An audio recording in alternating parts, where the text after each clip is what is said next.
So 7-4, day 2. Before we get into what the book actually shows for the second half of 7-4, we need to do a little bit of review because the book assumes, right? The book assumes that you've taken 8th grade math, which you haven't. So the book assumes you've learned some stuff that we haven't learned. So we got to take a step back. So the majority of our time in the lesson is going to be doing that review sort of stuff, getting us caught back up to where we need to be. And then at the end, we'll throw in the new stuff and it'll be just as easy as yesterday, okay? But we got to get there first. So the first thing that we got to do, we got to talk about GCF. We're going to talk about GCF. Tell the person next to you, what is GCF? What do you know about GCF?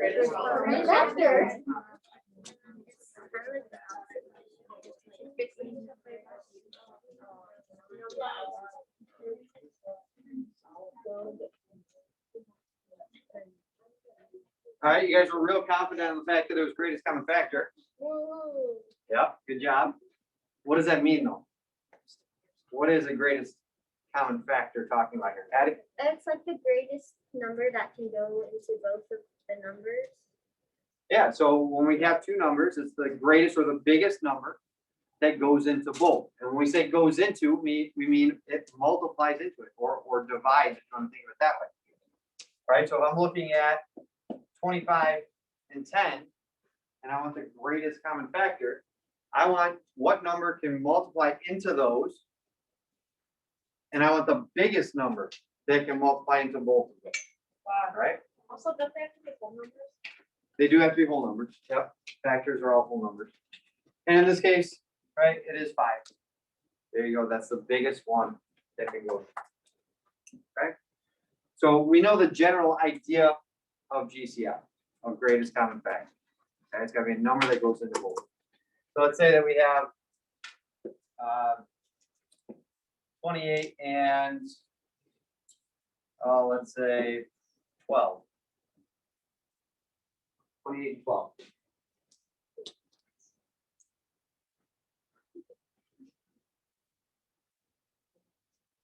Raise your hand once you think you have it.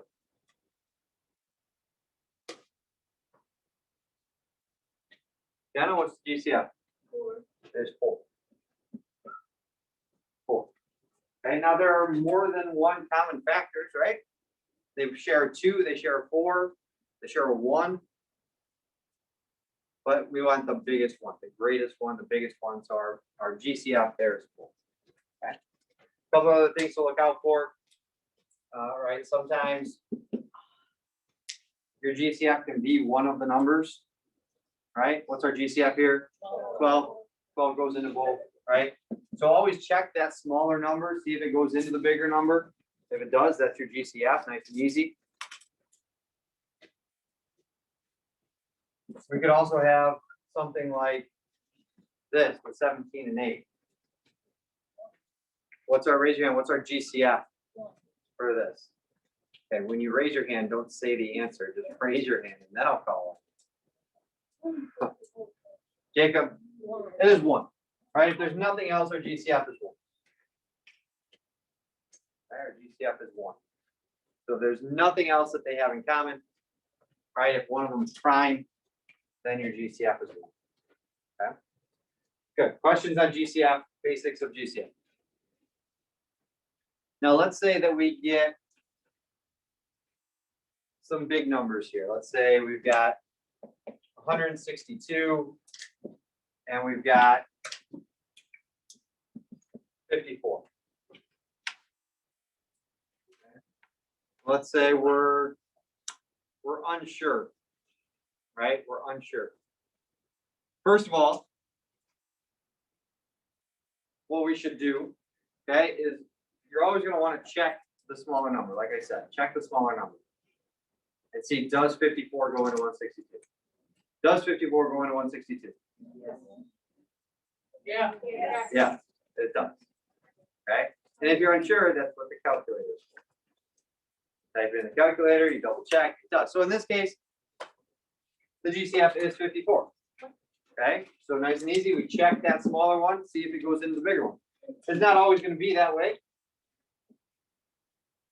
All right, now we got 162 and 56. Does 56 go into 162? No, of course not. If 54 did, 56 isn't going to.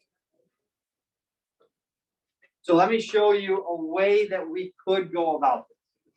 Okay, there's more than one way to go about this. Now, most of the time, our GCFs that we're going to deal with today, most of them you're just going to be able to look at, think about, and get. Okay, so I'm not worried about those. It's these situations where we can't just look at it and get it right away that we need to work a little bit. Okay, so what I'm going to talk about is something new for you here. And at least first hour said they hadn't heard of it or dealt with it. It's called prime factorization. Okay, maybe you've heard of it, maybe not. Prime factorization. First of all, let's talk about prime numbers. Prime numbers, remember, are numbers that the only factors are itself and 1. All right, so like that 17 that I put up there, that was a prime number. Okay, no other factor. So prime factorization is trying to break up the number into just prime numbers as factors. So what prime numbers can I multiply together to get me that number? Sounds a little difficult. It's not too bad because all we're doing is we're taking our number and we're just splitting it up into something times something else. We're just going to keep doing it, right? So 162, what could I divide 162 into? What times what here? 8? 18, are you guessing? Maybe, I don't know. I could use a calculator to find out, but there are easier ones that we could do here. Jenna? 81 times 2. Right? If it's even, you can always just divide by 2. Right? If you know nothing else, you can always just divide by 2, cut it in half. So I got 81 and 2. Can I split 81 into something? 45. Not the decimal. No. No, 81 prime? Wait. Yes. 9. 9. 9 times 9, right? How do we not know? How did I know? 3 times 3. And then 3 times 3, right? So we can break it up. We can keep breaking it up until we can't break it up anymore. You can't break up a 3 anywhere. You can't break up the 2. So our prime factorization are these numbers that are at the bottom. 3 times 3 times 3 times 3 times 2. Okay? So I've got that. I can look at 56 now and do the same thing for 56. What times what gives me 56? 14 by 4.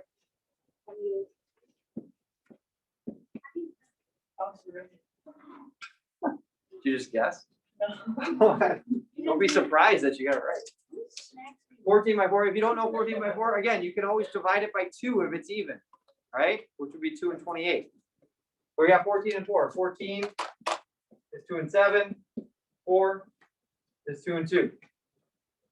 So then what we do is we look at those numbers at the bottom, right?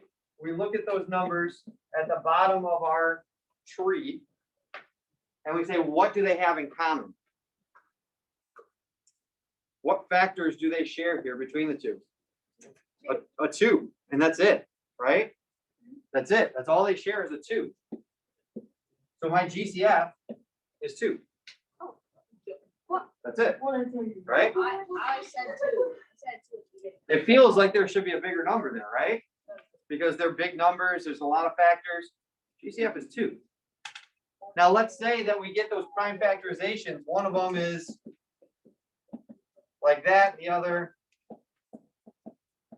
is like that, right? Whatever they share, whatever they have in common, they both have a 2 times 3. Multiply those together, 2 times 3 is 6, so the GCF would be 6 then. So this is not something that you're going to do every single time. Okay, it takes way too long to do that. But this will take the place of sitting there and guessing over and over and over until you find it. Okay? So if we need to, then we can do it this way. Is there another one? The other way would be to list out all the factors like you did on the last couple questions of homework, right? Where you're listing out all the factors of 162. But then you're sitting there with the calculator saying, all right, 2 times what gives me that? Does 3 go into it? Does 4 go into it? Does 5 go in, right? And you're trying to get all those pairs and then see which one is the big. So there are other ways of doing it. This one's just guaranteed to work rather than guessing. Okay. And tonight, guys, tonight you might not have to do that at all.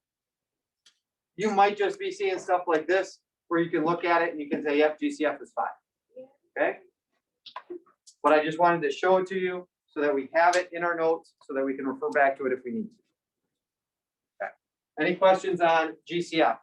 Okay. Yeah. So it's just the biggest thing that they both have in common, or do you times? You times them together. Anything that they have in common, anything that shows up in both of them, multiply together, and that's it. Okay. Yeah. So why would that one be 2? Because this has 2 2s and 7s. This has 3s and 2. What they share, they both have 1, 2. That's the only thing they have in common. Okay. Anything else on this? Yeah. What if there would be like a 2 instead of one of those 3s at the bottom? Then they would have 2 2s in common. So then the GCF would be 4. Yep. Okay, because you're going to take whatever they have both of, right? You're going to multiply that together to get that GCF. All right. Okay, so that's GCF in terms of numbers. But of course, we're not going to stop there. Because we got to look at variables as well. Variables actually easier than numbers. Easier than numbers.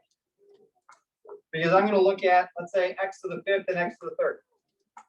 And I'm going to find the GCF between x to the 5th and x to the 3rd. When we think about what these numbers represent, what these variables represent, this is x 5 times, and this is x 3 times. It's x to the 3rd. So what they share 3 x's, right? They both have 3 x's. So my GCF here is x to the 3rd. Your GCF is just going to be the smaller of the 2 exponents. It's going to be the smaller of the 2 exponents. Okay? So then in this case, x to the 5th. Yeah. Would we have to show like that? Nope. Not at all. Oh, so you look at something like x to the 7th and x to the 10th.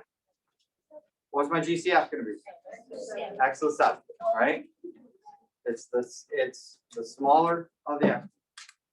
Right? Let's say I had those 2 and I throw in a 3rd one. X to the 3rd. What's my GCF between all 3? X to the 3rd, smallest one, right? Okay. What if instead I make that y to the 3rd? Talk to the person next to you. What do you think our GCF is going to be? X to the 7th one.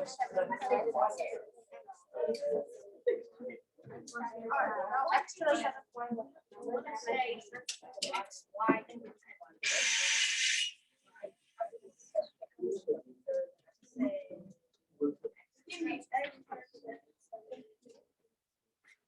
Okay, what do we think? What do we think? Bryce, what do you think? Okay. Aiden, what do you think? Y to the 3rd? Question mark. You keep asking me these answers. It is not y to the 3rd. It's not y to the 3rd. Got him? X to the 7th and Y? Nope. Nope. Ben? X, Y, 10. Nope. I think we're overthinking. I think you're definitely overthinking. Okay, that's what you think. X to the 7th. No. Maybe we're underthinking. No solution. Hey, it's gotta be what do they have in common? Right? Oh, It's an exponent. Bryce? X, Y to the 3rd? Nope. To the 3rd. It Ben. should be 3 plus their power. No. Aiden? X, Y. No. X, 1 to the 3rd. X, Oh, Y. Why would you say 1 to the 3rd? The 3rd. That would be Close. 1. It's just 1. Oh. It's Are just you 1. kidding me? Yeah. You what? Hey, We're all Remember- the exponent. hey, remember what I said with the 17 and the 8, right? If they have nothing else in common, it's a 1. These have nothing in common, guys. These are X's and this is Y's. They don't have anything in common. They have nothing in common, the GCF's are 1. Okay? Yeah. What if 2 of them have the same variable? If we're talking about the GCF between all three of them, then it would have to just be a 1. Okay? If we were just asking about those two, then. Okay. All right, so questions on our variables. Okay.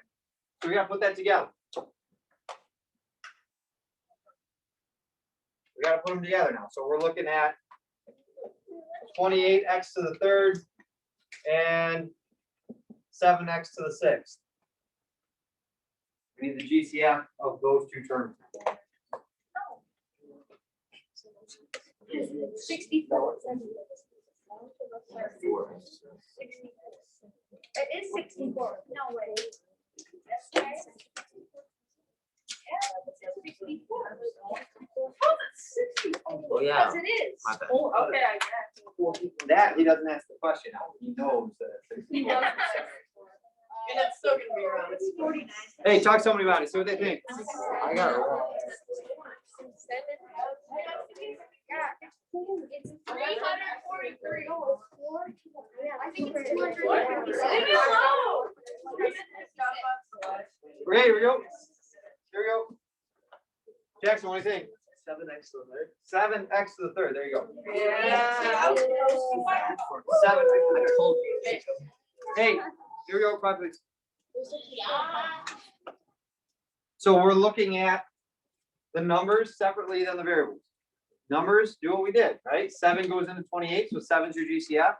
And then your variables, whichever one's smaller, x to the 3rd, so 7x to the 3rd. Okay? That's what we're looking at when we combine both of them. Questions on GCF at all here?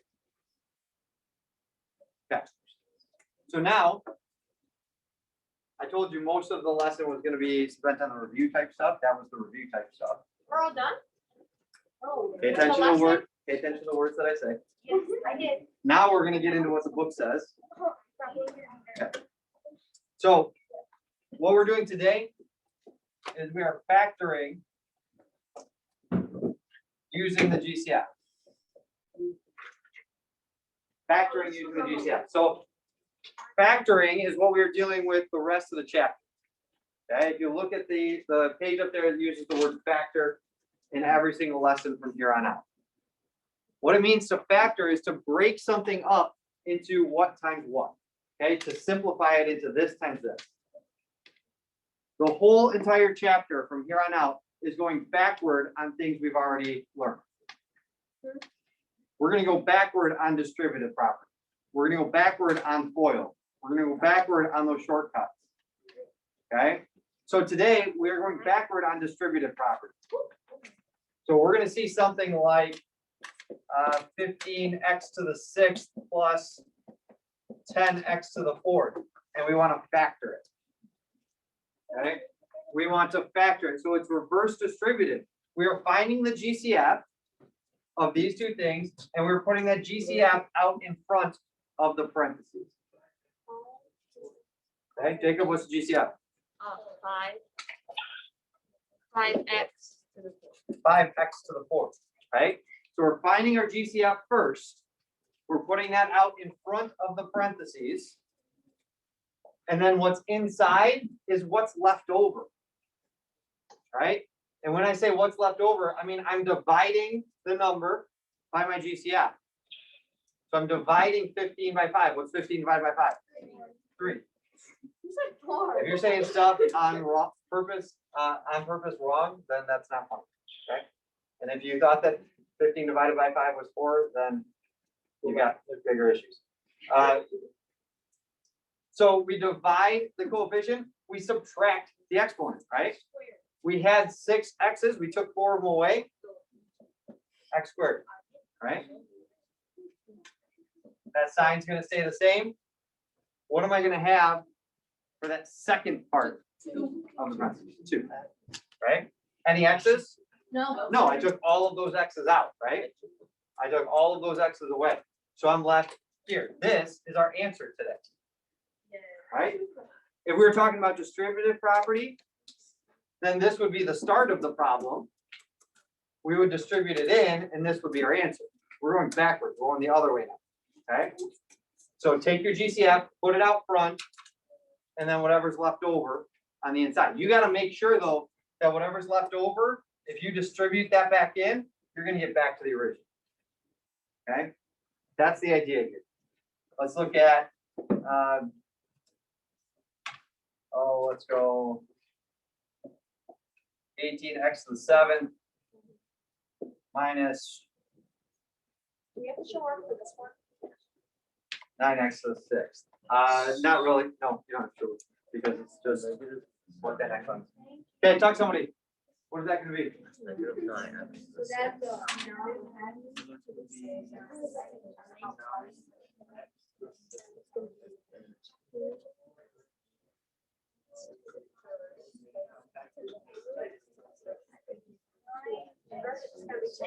That's just two X.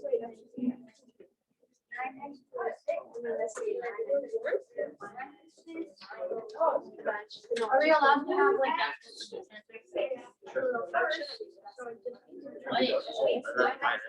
Oh, wow, I'm so smart. Yeah, you're getting decimals and it's not a. Is this right? it's not a factor. I get it now. If you So, distribute 18x is it gonna be 2x plus 1. If I just multiply these two together, I'm gonna get the first term, but Let's add one. Think about what I'm too smart for you guys. Okay, here we go. Here we go. Raise your hand, tell me, what do you think we're gonna have here once we factor it? What are we gonna have? Ethan, what do you think? Negative 9x to the 6. I'm gonna leave it positive. Oh, okay. Yeah, keep going, sorry. Times 2x plus 1. Okay, and Or because minus I one. changed this, it's gonna be -1. Okay, so this is what we're gonna have. Now, he said -9. The only time we're gonna take a negative out with our GCF is if the first term is negative. Okay, if the first term was negative, then I would take a -9 out, or if they're both negative, for sure, I would take that negative out. Otherwise, let's leave it as a positive GCF. Okay? So I take that 9x to the 6th out, I'm left with 2x. Here, I took the entire thing out, right? I took the entire thing away and put it up front as the GCF. I need a placeholder there. I need a 1 there, because otherwise, if I don't have a 1 there, this isn't going to equal that when I distribute it back in, right? I need a 1 there to distribute it to get back up. Okay? Right, any questions on that? AJ? No, because there's no x's left. Right? We took all the x's away, so there shouldn't be an x there. Ben? Couldn't you just flip flop, like, have like the have like a negative 9x? If I did that, if I put a negative out in front here, I'm doing 18 divided by a -9. So this would be a -2x plus 1. So then we're dealing with a couple negatives instead of just one. That's why we do it. Okay. That's a good question, right? So you gotta, that would change all the signs. Then, if we did that. Okay. So questions about that factor? Okay. The next part of it is they're going to take this question and they're going to say, all right, this is equal to 0. Solve it. All we have to do is what we just did, right? Factor it, factor that GCF out. Now it equals 1 or equals 0. This is exactly what you saw last night, right? 0 product property. So x is 0, x is 1/2, right? So we factor out that GCF to get it to look like something we saw yesterday, and then we can use that 0 product property to solve it pretty quick. Okay, so the new part about it is changing it into what we saw yesterday. Okay. We still got one more thing to look at. Any questions about this? AJ, say it again. Because this one, right? You take the opposite of your constant, divide it by the coefficient. Yep. Yep. All right. So the last thing that I want to look at, you're going to see a word problem. This is the type of problem that you're going to see on the homework, you're gonna see it on the quiz, you're gonna see it on the test. Okay, it's all over the place. So we gotta take a look at it, see exactly what they're asking for here.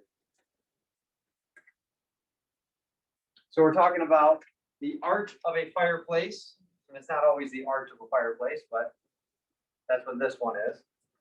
And they give us an equation. Okay, that equation maps out this curve. We haven't really learned how to do these curves yet. That's the next chapter. Okay, but it maps out that on a graph.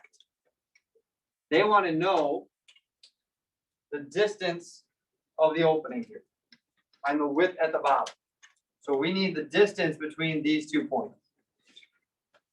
Okay, that's what we're looking for. Those 2 points both have a y value of 0, right? They're the x-intercepts. They have y values of 0. They're not up or down any. So that means what we can do is we can say, all right, y is equal to 0. What are those points going to be? And this is just zero product property. If this whole thing equals 0, well, either this needs to equal 0, which isn't going to happen, so we can just ignore that. This is 0, or this is 0. So what are my 2 answers for here and here? Negative 18 and 18. My answer is not negative 18. My answer is not positive 18. What's my answer? 36. The reason why is because that negative 18, that positive 18, those are these 2 points. That's negative 18. This is positive 18. I want the distance between them. So I got 18 to get here, 18 more to get there. My answer would be 36 inches for that open. Okay, AJ? If that's what they're asking for is the width at the bottom, yep, make y equals 0. Oh, so would that be like where it is like the arches? Yep. Yeah, well, at the top, not necessarily.